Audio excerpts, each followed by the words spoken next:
आप किसकाल तरफ से गए क्या? हाँ हाँ। तो सर की जो एजेंसी है यहाँ पे लोकेशन आपको थिलका बोर्ड में है सर की, है ना? Vikramaditya repo VR agency. तो लगता है कि आप कैपेबल हैं, काम कर सकते हैं, तो इट्स अपॉर्चुनिटी। ऑफिस वर्क भी है और यहाँ पे फाइनेंस ऑपरेशंस के फील्ड में आपको बहुत सारी कुछ सीखने को मिलेगी। और कहीं से भी हो हमारे साथ आप जुड़ सकते हैं, कहीं से भी, मतलब कहीं से भी। हम कांकेर जैसे सिटी में मतलब एक रोजगार उत्पादन का बहुत अच्छा अपॉर्चुनिटी है, तो ज़रूर मिले सर के साथ। आज बिजनेसमैन से मिलाता हूँ आपको, कांकेर के एक एंटरप्रेन्योर, एक उद्यमी श्री भूपेश सिंह ठाकुर जी, आपका स्वागत है हमारे चैनल में। और मैं दोस्तों आज एक्सप्लोर करने निकला हूँ सर के साथ। सर के पास टाइम बहुत कम रहता है, तो सर की जो एक एजेंसी है, रेपोजिशन एजेंसी, कई लोगों को पता नहीं होगा कि क्या होता है, तो मैं भी उनमें से हूँ जो मुझे नहीं पता है। सर के साथ बातचीत करेंगे। समय बहुत बिजी रहता है, तो देखो मैं कार में घुस गया सर के। सर आज मुझे आप समय दीजिए करके और बताएंगे कुछ। सबसे पहले स्वागत है सर आपका। तो सर अभी हम कहाँ जा रहे हैं सर, मतलब एक आज का कहाँ फील्ड का क्या जॉब है? शामपुरी की तरफ है, एक गाड़ी के बारे में थोड़ी जानकारी के लिए। सबसे पहले हमारे दर्शकों को बताएं सर, ये रेपोजिशन एजेंसी होता क्या है और ये क्या काम करते हैं, कैसे, और इसका अपने शब्दों में आप उल्लेख कीजिए। अच्छा, ये जो भी फाइनेंस कंपनी होती है या बैंक, वो गाड़ियों को फाइनेंस करते हैं किस्तों में, जिसमें ग्राहक को आसान किस्तों में गाड़ी मिल जाती है और कुछ अवधि तक उनको किस्त पटाना होता है। लेकिन जब वो किस्त नहीं पट पाता किसी भी वजह से, और खासकर 3 किस्त जिसको हम एमपीए बोलते हैं, आरबीआई की गाइडलाइन के हिसाब से नॉन परफॉर्मिंग एसेट, तो 3 किस्त होने के बाद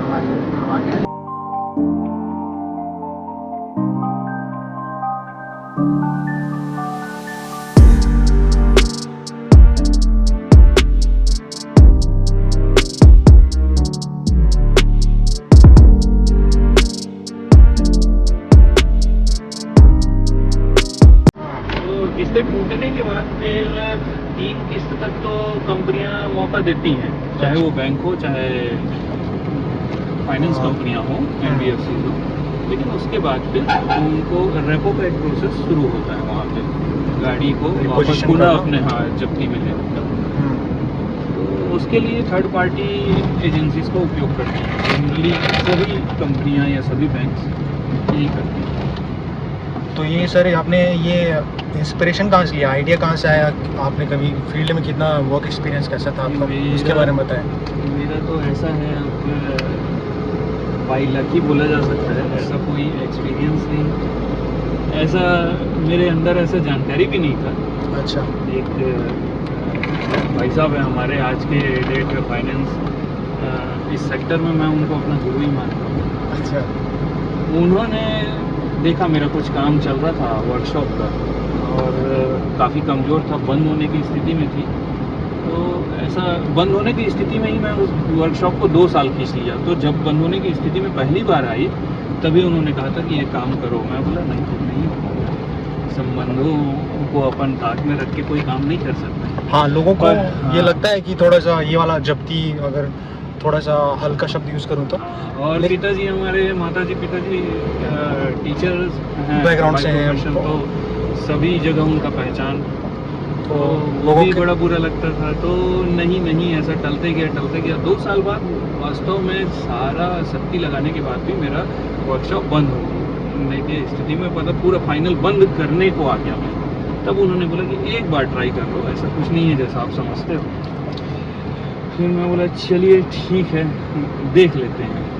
और इस प्रोफेशन में एंटर हो। हाँ, उस दिन उन्होंने बोला कि ये गाड़ी है, इसको थोड़ा सा वापस लाना है, और काफ़ी बदमाश है जो भी है, और यहाँ का काम चला के से करना पड़ेगा। वहाँ से फिर काम शुरू हुआ। लोगों के मन में ऐसा रहता है, लेकिन सर ये इसकी लीगलिटी और अथॉरिटी को भी बताएं सर। आप इसका एग्ज़ाम भी देना पड़ता है, ऐसे नहीं खोल सकते आप, उसका एजेंसी लेना पड़ता है, आपको एग्ज़ाम भी क्रैक हो शायद। हाँ, तो उसके बारे में बताएं, इसकी इम्पोर्टेंस को बताएं आप।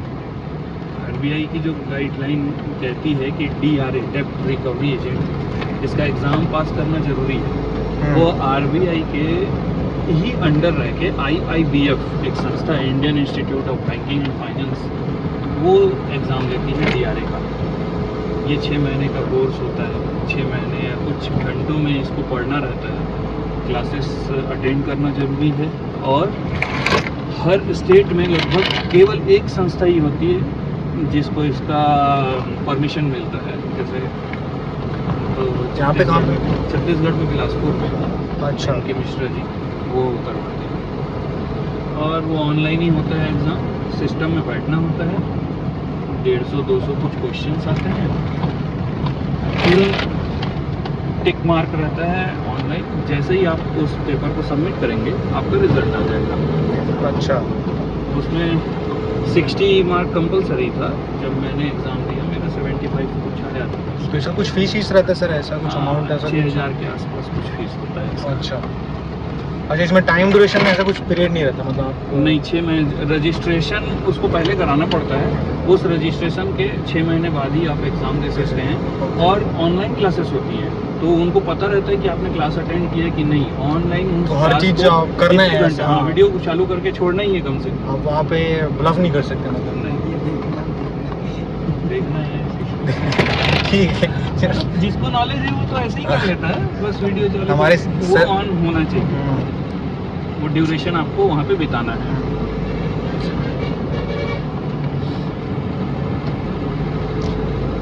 पर्सनल टच भी ला सकता हूँ सर को। मैं तो पहले से जानता हूँ सर के इंस्टीट्यूट में, मैं एज एम्प्लॉय भी काम कर चुका हूँ। टीचर बस्तर इंस्टीट्यूट की बात कर रहा हूँ, तो वो एजुकेशन इंस्टीट्यूट भी है सर का। तो सर इसमें कैसे मैनेज करते हो सर? आपकी कितनी बड़ी टीम है और कैसा रहता है आपका वर्क एथिक्स? आप कैसा लाते हो अपनी कंपनी में DRA? हमको तो बस एथिक्स कहने का मतलब ये है कि हर बैंक का, हर फाइनेंस कंपनी का अपना एक गाइडलाइन होता है, अपनी एक पॉलिसी होती है। उस पॉलिसी के अकॉर्डिंग हमको काम करना रहता है। हाँ। और ज़्यादातर सभी कंपनियों के मिला के आप देखेंगे तो 90% चीज़ें सेम हैं। 10% कोई अपना अलग गाइडलाइन बनाता है, कोई अपना अलग गाइडलाइन बनाता है। आप अभी फिलहाल अच्छा, छत्तीसगढ़ में अपना 7 ब्रांच हमने डाला है। अच्छा। एक ब्रांच 3 डिस्ट्रिक्ट को मैनेज करता है, ऐसा अभी 18-19 जिलों में अपना काम चल रहा है। 40 लड़कों के आसपास है हमारी टीम। अच्छा, ओके। सो सर ये मैं जो आज के यूथ हैं उनके लिए एक सवाल मतलब आपसे पूछ रहा हूँ। लोगों के सोसाइटी के मन में रहता है कि ये सीजिंग वाला थोड़ा कब्जा वाला काम है, तो उनको आप कैसे एड्रेस करोगे सर? उनके मन में भ्रांतियाँ रहती हैं कि ये जबकि आप, मैंने देखा भी क्लोजली, ऑब्जर्व भी किया, तो ये इट्स अ गुड प्रोफेशन, अच्छा प्रोफेशन। तो उसको आप कैसे अपने शब्दों में कैसे बताएंगे? अभी तो ऐसा है कि मैं ये समझता हूँ, आप अगर भाई भाई में ही लेन देन है ना, तो भी आप गुंडागर्दी से नहीं वसूल सकते, सॉल्व नहीं कर सकते उसको आप लीगल वे पे। और लड़ाई झगड़ा कर लिए, मारपीट हो गए, ऐसा नहीं हो सकता। ये डरा धमका के किसी से वसूली, ये गलत बात है, मिथ्या, बहुत पुरानी बात है। अब जो है सारी चीज़ें लीगली रिजॉल्व होती हैं। है ना। और दूसरा, आप जितना प्रोफेशनलिज्म आपके काम में होगा, आपके तरीके में होगा, आप जितना प्रोफेशनल होगे, आपकी टीम जितनी स्मार्ट होगी, उतना अच्छा आपका काम होगा।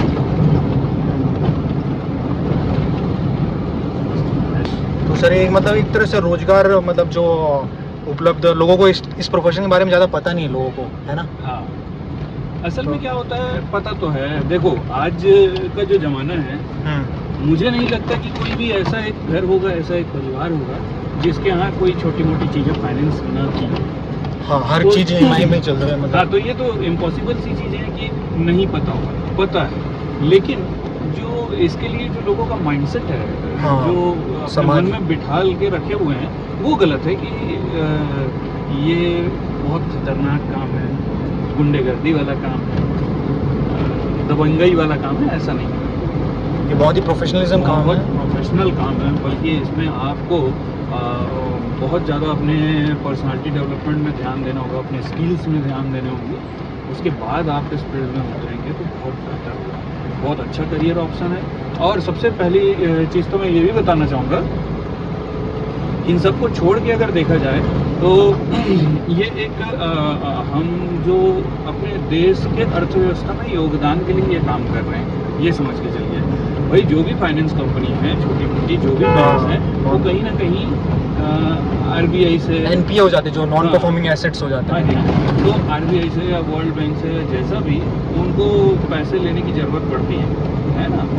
तो हमको कहीं ना कहीं ये गवर्नमेंट का पैसा है, सरकार का पैसा है, हमारे देशवासियों का पैसा है। वो जब कोई फ्रॉड करके बच जाता है, वो जब कोई खा लेता है, तो डायरेक्टली इनडायरेक्टली हमारे अर्थव्यवस्था पे भी इसका नकारात्मक असर प्रभाव पड़ता है। हाँ, तो ये चीज़ अच्छी है और लोगों को लगता है ये काम इलीगल है, तो नहीं, मैं बता दूं ये बिल्कुल इलीगल है। जैसे कि आज पहले लोगों के मन में होता है शेयर मार्केट होता है, उसको लेके एक गलत भावना थी कि ये जुआ है, ये है। अभी धीरे धीरे लोगों का माइंडसेट उस चीज़ों में क्लियर हुआ कि नहीं भैया ये जुआ नहीं है।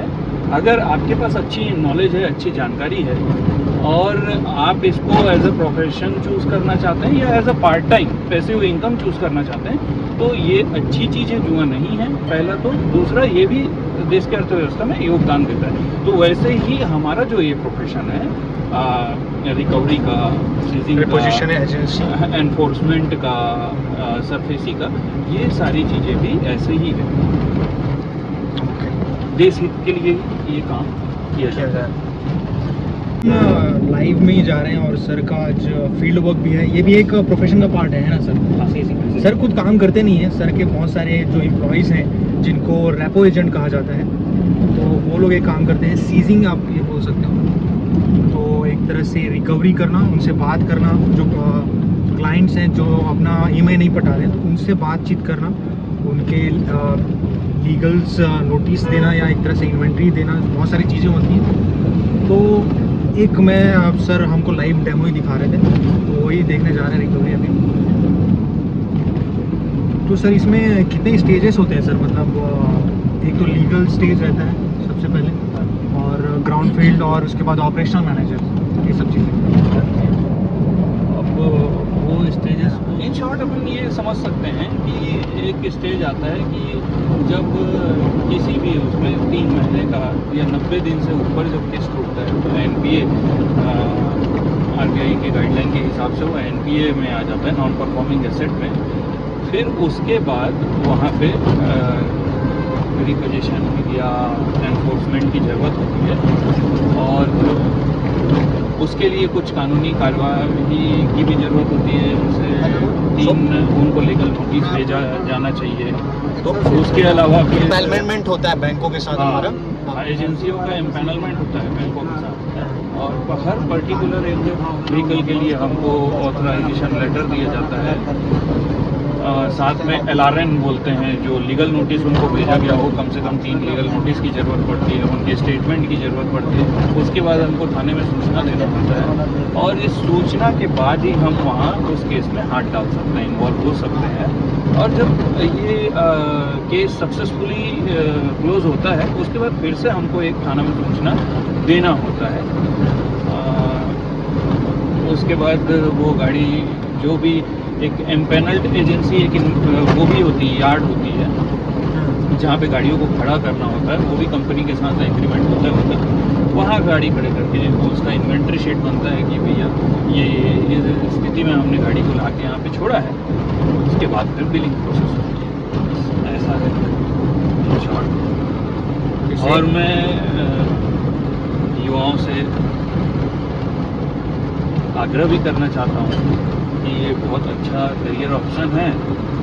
आप स्वयं जाके बैंकों में, फाइनेंस कंपनियों में आपको अप्लाई करना चाहिए या पूछना चाहिए, इसकी जानकारी लेनी चाहिए। और डायरेक्टली अगर ये आपसे संभव नहीं हो पाता तो हम भी यहाँ पे हैं, आप हमारे साथ भी जुड़ के एक अच्छा करियर बना सकते हैं। इसमें कार्यशैली भी 2 तरीके से हमने एक डिसाइड किया है। कहने का मतलब एक सैलरी सिस्टम भी हम ऑफर करते हैं लोगों को, और साथ में एक कॉन्ट्रैक्ट भी हम ऑफर करते हैं। तो सर ये अभी वीआरए जो आपकी एजेंसी है, रिपोजिशन एजेंसी, तो कितने साल हो गए सर उसको? अभी हमारी जब मैंने जैसा बताया मेरे को काम दिया गया था, मेरे को जानकारी में नहीं था, तो हम रजिस्टर्ड नहीं थे। एज इंडिविजुअल मैंने काम शुरू किया और वो काम 2 साल करने के बाद 2019 और 19, 20, 21 3 साल करने के बाद 22 में हमारी एजेंसी रजिस्टर्ड हुई और रजिस्ट्रेशन के बाद 22 से 25 आज 3 साल हो गए हैं रजिस्टर्ड। जब हमारा एक्सपेंशन शुरू हुआ, फिलहाल मध्य प्रदेश के भी 3 जिलों में हमारा काम है और छत्तीसगढ़ के जैसे मैंने बताया 18-19 जिलों में हमारी टीम है, लेकिन उसके अलावा भी हम बाकी जगह को कवर करते हैं। यहाँ की टीम वहाँ भेज के ऐसे कवर करते हैं।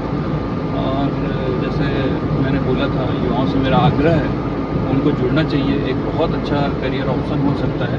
और लाइक फ्रीलांसिंग वो काम भी कर सकते हैं बैंक और फाइनेंस सेक्टर के लिए, वो इस पूरे छत्तीसगढ़ में कहीं भी हो या बाहर भी ऑल ओवर इंडिया भी कर सकते हैं। ऑल ओवर इंडिया हमारा जो कोड होता है। फ्यूचर में आपका प्लानिंग हो गई कि एक्सपेंशन करें हम इस तरह से, जैसे जैसे काम बढ़ता जाएगा? डेफिनेटली ये 3 साल के अंदर हम कम से कम 10 राज्यों को हम टारगेट करके चल रहे हैं कि 3 साल के अंदर 10 राज्यों में हमारी टीम बन अच्छा, जाए। नेक्स्ट 3 ईयर का टारगेट है आपका कि अपन 10 राज्यों में होंगे? बिल्कुल ठीक है सर।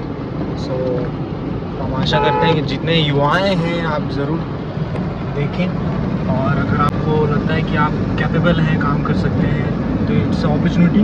ऑफिस वर्क भी है और यहाँ पे फाइनेंस ऑपरेशंस के फील्ड में आपको बहुत सारी कुछ सीखने को मिलेगी। और कहीं से भी हो हमारे साथ आप जुड़ सकते हैं, कहीं से भी, मतलब कहीं से भी। हम जैसे सिटी में मतलब एक रोजगार उत्पादन की बहुत अच्छा अपॉर्चुनिटी है, तो ज़रूर मिलें सर के साथ। Thank you so much sir, आपसे बातचीत करके बहुत अच्छा लगा, बहुत ज्ञानवर्धक बातें हुई आपसे। और ऐसे ही हम आशा करते हैं कि आपकी कंपनी बहुत तरक्की करे और आपका साथ बना रहे। धन्यवाद। Thank you.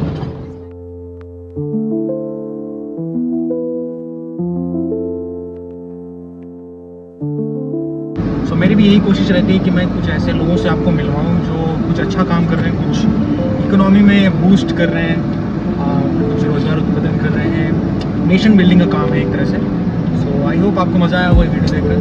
So once again thank you so much sir, बहुत बहुत धन्यवाद सर। बिजी अभी भी ऑन द फील्ड जॉब में ही जा रहे हैं अपन, उनके साथ मैं भी एक्सप्लोर कर रहा हूँ। तो ऐसे ही एक्सप्लोर करते हुए एक नई यात्रा में एक नई कहानी से आपको ज़रूर मिलेगी। धन्यवाद।